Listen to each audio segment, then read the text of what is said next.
Psychodynamic theory is a theory that generally assumes that the root of behavior is unconscious motives and conflicts. And this is typically based on past experiences. Childhood plays a very large role in current adult behaviors. So psychoanalysis began with a man called, or kind of had its beginnings, I suppose, in a neurologist called Jean Charcot. He was a French neurologist and is considered the founder of modern neurology by some. And he studied what he called hysteria, which was a female disorder marked by paralysis, blindness, deafness, so physical causes that had no clear biological basis. So he believed that they had a basis in the mind, and was able to treat successfully some people with hypnosis. So during hypnosis, they would recall traumatic experiences, and he noted that after this hypnosis, sometimes the symptoms would disappear. As well, there was a gentleman, Joseph Breuer, who had a patient, Anna O., who's a famous patient.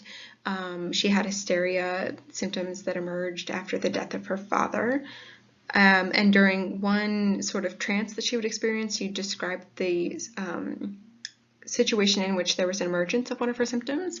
When she woke up from this trance, the symptoms had disappeared. So this was kind of, these two individuals in general were building evidence that there was something maybe psychological in some of these cases, and that there may be treatments for these different psychological. So psychoanalysis was essentially one of the very first psychological treatments. And then Sigmund Freud came along, and he's a little bit more famous. So he was influenced heavily by Charcot and Breuer, and he initially treated patients with hypnosis as well, but noted that some patients were not very easy to hypnotize. As well, some were not able to remember what happened during hypnosis and therefore couldn't have the benefits of hypnosis. So Freud noticed that putting his hand on the head of the patient as they laid down on his couch was just as effective, and then eventually noticed he didn't even have to have that hand, that the active ingredient seemed to be just talking. So he had what he called like the talking cure, where he would have people just talk about whatever was on their mind, and found that this appeared to be effective with some of his patients. The underlying basis of Freud's theory of in psychoanalysis is that everything that a person does has meaning and purpose. So even a lot of things which don't seem to be meaningful, intentful, or have a purpose do. And he believes that conscious behavior is not very problematic, but that most disturbed behavior is caused by this unconscious motivation. And the unconscious motivations are instincts, which is energy that makes humans function. And there are two main instincts. There's the life instinct and the death instinct, also known as eros and thanatos, which I believe is based in Greek mythology. So the life instinct is the basis for all the positive and constructive aspects of behavior, whereas, such as like hunger, thirst, sexual interest, creativity, things that drive people to do things that are productive and positive. And death is the destructive impulse, and it's the cause for destructive aspects of bodily urges and creativity, so the excess of a lot of these things. It accounts for the dark side of human behavior and is not as much a focus of modern psychoanalysts. So the life impulse is more relevant in modern psychoanalysis. Freud's three basic personality structures that he believed drove human behavior were the id, the ego, and the superego, and a lot of people might be familiar with this. This is classically demonstrated through this iceberg graphic. So everything that's above the surface are things that are guided by consciousness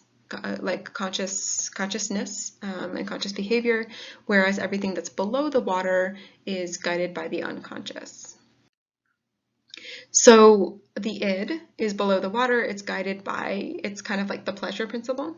So it's guided by the unconscious, and this is, the id is made up by instinctual urges looking for immediate gratification or relief of tension. So for example, urge for sex, urge to eat, drink, urinate. And there are no values, ethics, or logic. It's just that there's discomfort and it must be relieved as quickly as possible. So this is the pleasure principle. And then primary process is the urge to immediately expend energy. The ego is like one step up. It's organized rational system that mediates the demands of the ego, of the id and later the superego. It's kind of like the reality principle. So through the ego, one is able to defer gratification until an appropriate time and place. So for example, if a person's hungry, they don't immediately grab the first piece of food they see. They wait until lunchtime and eat the food that they brought for lunch. Secondary process is part of the ego, and this involves learning, memory, planning, judgment, all the cognitive functions, as well as decision-making to manage the demands of the id and also kind of mitigate some of the demands of the superego. So superego is sort of the conscience. It's like the human ideal of morality. Ideals and values of society are conveyed onto the child by the parents throughout development, and this is where the superego is developed. It's reinforced by rewards, which manifest as pride and worthiness, and punishments, like moral punishments, which manifest as shame and feelings of worthlessness. It blocks unacceptable id impulses and also pressures the ego to adhere to morality and strive toward perfection. And so ego at times is very, very logical, and ego would drive someone to do the most logical thing at that time, but sometimes the most logical thing is not necessarily the most moral thing.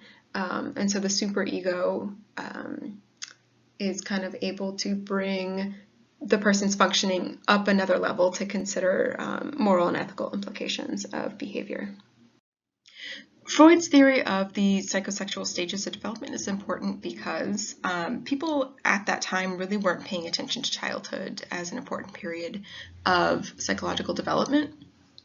People kind of thought of children as like little immature adults that you just kind of waited until they were real adults. And Freud really brought a lot of attention to how experiences during childhood and normal development formed the foundation of adult psychological functioning.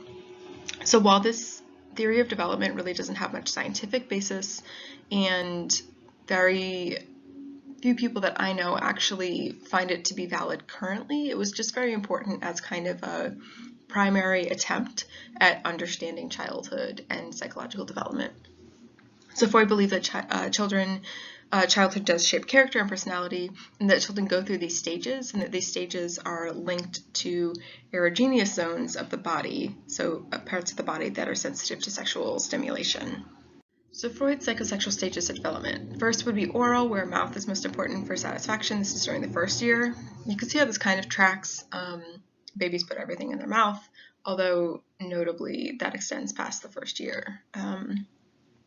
2-year-olds are also putting everything in their mouth.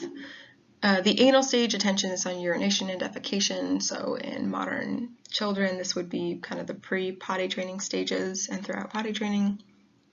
And then phallic stages, sexual organs become the source of gratification, and that's roughly ages 3 to 7. This is the Oedipal complex. Oh, this is, so you might have heard of the Oedipal complex. This is kind of what Freud is famous for because it does seem so sort of bizarre and out of left field and isn't really supported by any sort of modern research or modern conceptualizations of children. But Freud believed that boys develop sexual desire for the mother because of this hate and want to kill the father because he's like competition. But he has to accept his inability to compete with the father because the father is bigger, and castration anxiety comes out of this. So the idea is the boy is literally afraid that the father is going to castrate him. So to resolve this conflict, boy aligns with the father, and this is why this is kind of how boys develop into manhood or learn to become a man. On the flip side, girls develop penis envy because they also want to possess their mother. They also have sexual desire towards the mother. Then they shift the sexual desire toward the father and accept femininity, replacing penis envy with interest in bearing children or having a husband. Yeah.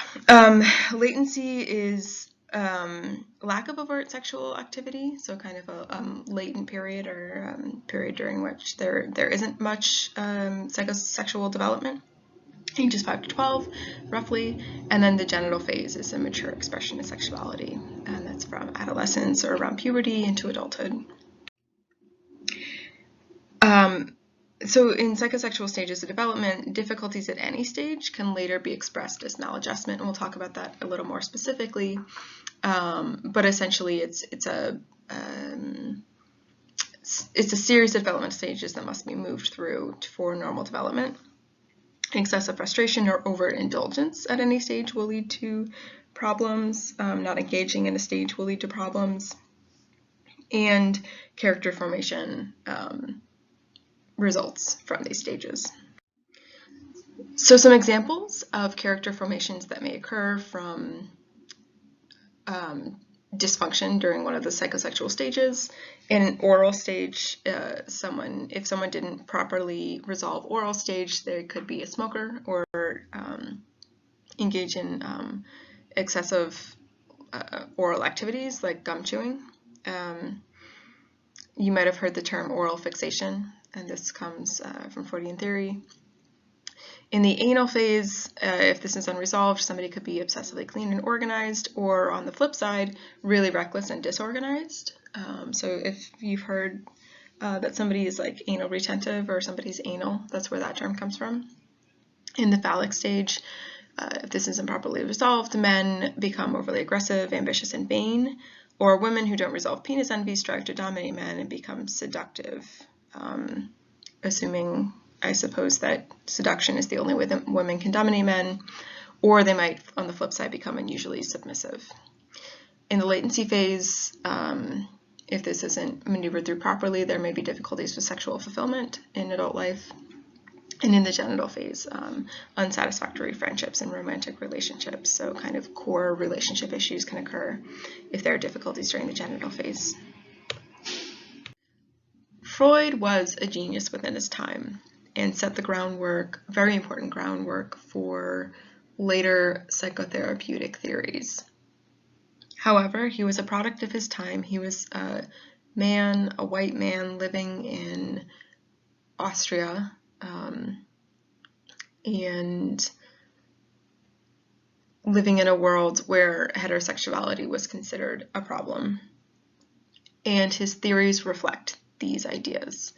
So one of the major criticisms that Freud has had is that his theories are patriarchal, misogynist, androcentric, and don't respect women as equal to men.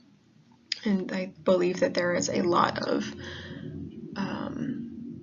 justification for considering Freud to be this way. So there's been a lot of criticism of his approach to women reporting sexual abuse, not taking that seriously, or putting some of the blame on the women or the girls who are experiencing sexual abuse. He pretty consistently portrays women, and very explicitly portrays women, as a broken or deficient man. He explicitly did not consider men and women to be equal. An example of this is this excerpt: girls do not hold their mother responsible girls hold their mother responsible for their lack of a penis and do not forgive her for their being put thus at a disadvantage. So he explicitly considered a lack of penis to be a disadvantage. His idea of penis envy suggests that women who do not wish to bear children or marry men are developmentally abnormal, which I think would be problematic in modern time. Many women choose to be with female partners or not have a partner, not bear children, and this would not be considered by most to be abnormal or problematic, as long as the woman didn't consider it to be that way in modern times. He also had a very distorted understanding of narcissism and seductiveness in women. Again, everything came back to not having a penis and this desire for a penis, and it seems almost comically obvious that penis was just a proxy for power. In that time, women did not have power over their lives, over the lives of their children, and but Freud didn't seem to make this connection.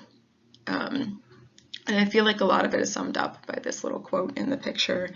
he said the greatest question that has never been answered is, what does a woman want? And I think Freud was kind of uniquely unable to answer that. Other diversity issues within Freud's theories: there were significant cultural limitations of Freud's theories. They were developed pretty much entirely based on his personal history and his experience treating white Austrian upper-class women. There have been some attempts to update his theories for other cultural groups, and I don't know much about how successful that has been. But that might be worth looking into if somebody's interested in modern psychoanalysis. As well, Freud was, I kind of alluded to this before, Freud's theories were very heteronormative. He made no leeway for normative homosexual, bisexual, or kind of like pansexual behavior. Doesn't account as well for heterosexual children that were raised with same-sex parents. So a lot of his theories of psychosexual development are based on this idea that children have a male and a female parent, and obviously this wouldn't, these theories wouldn't hold in children who have two parents of the same sex, but still develop normally into happy, healthy adults. Okay. So moving on with Freud's theory of psychoanalysis, anxiety was a big portion of his theory. So the idea is that anxiety is any kind of painful affective experience, so pretty close to what we think of as modern anxiety, affective being like emotional. Anxiety is the byproduct of the formation of the ego and superego. So remember that the ego and superego form throughout childhood, and there's kind of a lot of psychological maneuvering that happens in order to form these components of the personality. There's anxiety from reality, which springs from real danger in the outside world. There's neurotic anxiety, which is the fear that the id's impulse will be expressed unchecked and lead to trouble from the environment. So the idea that people will act on base impulses. And then there's the moral anxiety, which is the fear that a person won't conform to their own standards of the conscience. Ego defenses, you might have heard of these before. This was also a big part of Freud's theory. These are also called defense mechanisms, and they're involuntary and come from fear. A couple common ones are fixation, which is anxiety that about that next psychosexual stage, which leads to stagnation in the current stage. So we talked about like oral fixation earlier. Somebody would be afraid of moving to the anal stage of psychosexual development, and so they would kind of manifest in the oral stage and not move past that. Repression is keeping threatening materials out of consciousness. So if there are thoughts or memories that are too painful, somebody might repress them. Regression is when an adult goes back to a previous stage that offered gratification. So maybe if things are really difficult, the idea was adult would kind of regress back to a stage that they had already passed through, a psychosexual stage they had already passed through. Reactive formation is the unconscious impulse consciously represented by its behavioral opposite. So unconsciously having an impulse to act in a certain way and consciously acting in the opposite of that way. Projection is unconscious feelings about self that's attributed to another person. So a classic example would be like one person saying to another, "You hate me," when in what they're really trying to express is that I hate you. Conversion is psychological conflict that's expressed as a physical symptom.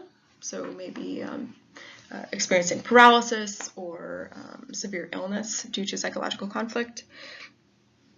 Displacement moves sexual or aggressive impulses to a more acceptable or less threatening target, so it's easier to deal with. And intellectualization is my favorite, and that's concentrating on the intellectual parts of a situation in order to distance oneself from the anxiety-provoking emotions. Insight is an important part or aspect of psychoanalysis, this would be the total understanding of unconscious determinants responsible for a person's feelings, thoughts, behaviors, and distress. Neurotic defenses and symptoms would disappear, ideally, after, or hypothetically, after achieving full insight. And all the techniques of psychoanalysis work to facilitate insight into unconscious feelings and behaviors. It's a working through process, so repeated examination of how conflicts and defenses have operated in different areas of somebody's life. Very slow, lengthy, very tedious, a lot of work. 3 to 5 sessions per week for 3 to 5 years. So in this kind of pure psychoanalytical style, therapy is very, very rigorously engaged in and takes a lot of time and resources.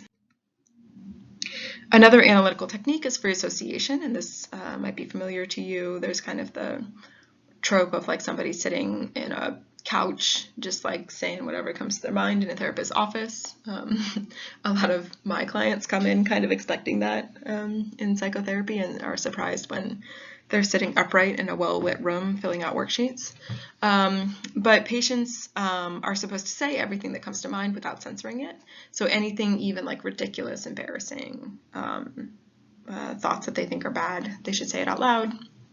And it's believed to shed light on unconscious thoughts and urges. In the ideal setting, the psychoanalyst is sitting behind the patient, and the patient sits on a couch. So this is just considered to be kind of an ideal setup because it's less distracting for free association. It's easier for the psychoanalyst and kind of facilitates more open communication. Dream analysis is a common psychoanalytic technique.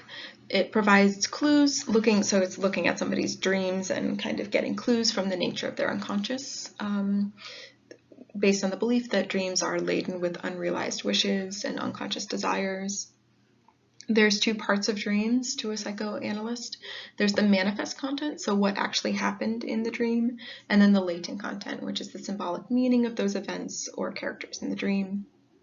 And this is the focus of dream analysis. A patient may be asked to free associate to a dream in order to uncover that latent content.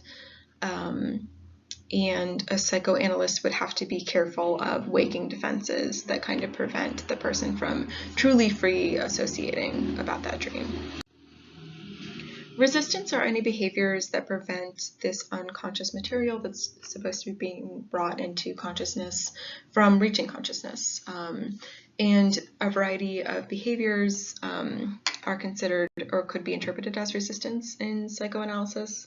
So not being as engaged during the therapeutic session, leaving out information, talking a lot about easy or mundane topics, flattering the therapist, and canceling appointments or coming up with excuses, coming to appointments late. It's essentially avoidance, but on an unconscious level. And the goal of a therapist, if they see resistance, is to understand the function of that resistance, understand what it's protecting that person from, and encouraging the patient to address that resistance. Transference is when a patient would act toward the therapist as if they're an important figure from childhood. It's kind of a way of childhood conflicts to be present in the therapy room. It could be positive or negative feelings. Transference in the psychoanalytic belief could provide clues about the nature of a person's problem. So if a female patient was acting kind of childlike and angry with a male therapist, this might be interpreted as transference of sort of her relationship with her father or a negative relationship with her father onto the therapist, and that could provide clues about the patient's feelings toward her father. And transference is something that can be interpreted for the patient or with the patient and discussed within the therapy room. Can also be a form of resistance. Interpretation is a technique in psychoanalysis, and it's the main method by which unconscious thoughts, the meaning and the function behind unconscious thoughts is revealed to the patient. So that's how insight is achieved. So it's meant to open up the patient to new ways of viewing things. Interpretations are offered over time and are taken often from comments, or should be taken primarily from comments that the patient has said themselves. So it shouldn't be something that feels completely out of the blue or completely extremely distressing to the patient. It should be something that the patient's ready to hear. If it's too anxiety provoking, a patient would reject it. So it's best to provide these interpretations in small doses to avoid overwhelming the patient or causing them to disengage or engage defense mechanisms. So up until now, we've been talking about Freudian psychoanalysis, and since Freud's time, there have been a number of revisions and updates to psychoanalysis. One version would be ego analysis, which is an alternative to kind of more traditional Freudian psychoanalysis. Ego analysis downplays the role of sexual urges, the unconscious, is less interested in exploring childhood experience and more interested in emphasizing the conflict-free functions of the ego, memory, learning, perception. There's more focus on problems in the here and now, less on the past, and more attention to both like the neurotic or dysfunctional aspects of somebody's functioning, but also the effective parts of somebody's personality functioning. And reparenting is an idea that comes from ego analysis, where the therapeutic relationship is kind of this trusting relationship, almost like this parental relationship. Psychodynamic therapy is relatively common right now, certainly more common than traditional psychoanalytic therapy. It's a much more flexible approach. Dream analysis, free association are not necessarily required. There is more of a focus on the present and interpersonal relationships in the here and now, although there can and often is still discussion and attention paid to past issues, especially childhood. Transference is still a relevant aspect of psychodynamic theory. The kind of stringent positioning of the patient and the therapist that was seen in Freudian psychoanalysis is not necessarily required in psychodynamic therapy. So it's a more modern patient is sitting at a chair, not lying down on a couch, and the therapist is sitting face to face with this individual often. 1 to 2 sessions per week is more common, so not as intensive as the 3 to 5 times a week traditional psychoanalysis. And there are short-term versions of psychoanalytic therapy. Although in general, psychodynamic therapy does take longer than a lot of the other modern modalities of therapy, such as CBT, DBT, etc. Interpersonal psychotherapy is another alternative to psychoanalytic. It's brief, it's more like insight oriented, so relies heavily on the idea of insight from psychoanalysis. It identifies a major target area, so issues are identified and dealt with in a kind of a more practical way than some of the other techniques we've been talking about. Interpersonal issues are certainly on the table, and dealing with interpersonal issues involves identifying the problem and kind of exploring the nature, just discovering ways to solve them. So it's really focused on interpersonal relationships in this person's life, and has been used for a number of different clinical presentations, including depression, substance abuse, bulimia. So overall, the question is, does psychodynamic therapy work? And there are kind of mixed opinions on this, as there are with many different types of therapy, but psychodynamic therapy seems to be a point of a lot of contention in the field, in part because it is based on these older theories of psychological functioning. But research indicates that psychodynamic therapy may be less effective with young people as opposed to adults. There does appear to be at least modest support for the effectiveness of psychodynamic therapy with some specific disorders such as depression, panic disorder, BPD, substance use. Importantly, there's no clear indication that psychodynamic therapy is preferred over other evidence-based types of therapy, such as CBT, etc., for any given disorder. Insight, the concept of insight in psychodynamic therapy is generally considered valuable. Of course, it's important for clients to have insight into their issues, but it doesn't appear to be sufficient. With often people will know their problems but not know how to deal with it. And so one area that's been seen to be deficient in psychodynamic therapy is that it doesn't necessarily help people learn new skills. So people might have insight into what's not going well, but they may not have clear skills on how to deal with that. Some evidence doesn't necessarily indicate that insight leads to adaptive behavior by itself. On the other hand, from a kind of more behavioral perspective, it's possible that, or it seems that adaptive behavior leads to insight. So kind of targeting and changing behavior may be a better way to get to insight rather than kind of talking about or trying to lead somebody to it. The lack of emphasis on behavioral considerations, the kind of complete absence of any sort of like behavioral theory within psychodynamic theory led to the eventual rise of behavior therapies, and in fact led to kind of a rather harsh backlash where people went purely behavioral for a while. And I think since then the field has kind of settled into, okay, it's important to consider many factors, one of them being behavioral.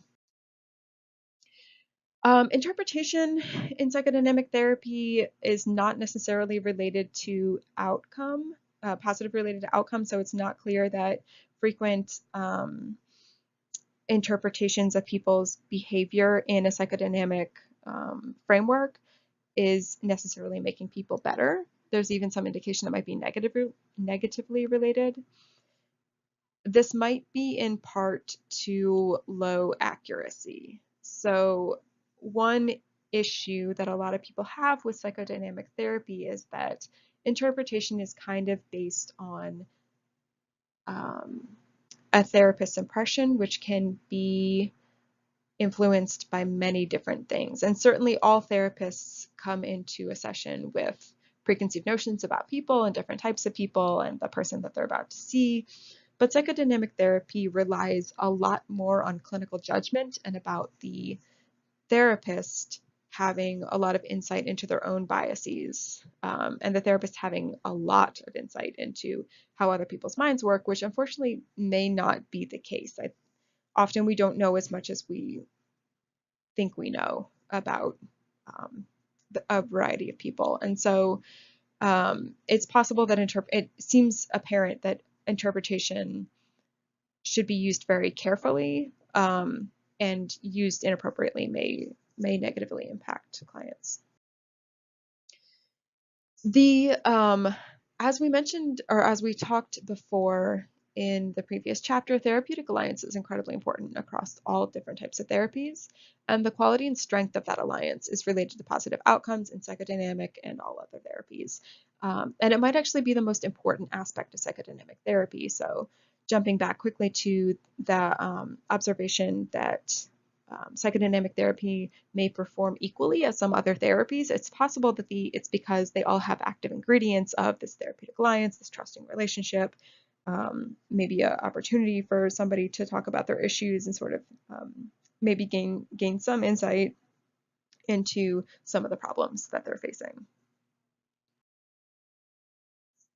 And finally, psychodynamic therapy, one of the enduring criticisms is that it is a longer process than most other therapies. So even 1 to 2 times a week is kind of a lot for most people, especially for some of the less severe mental health issues.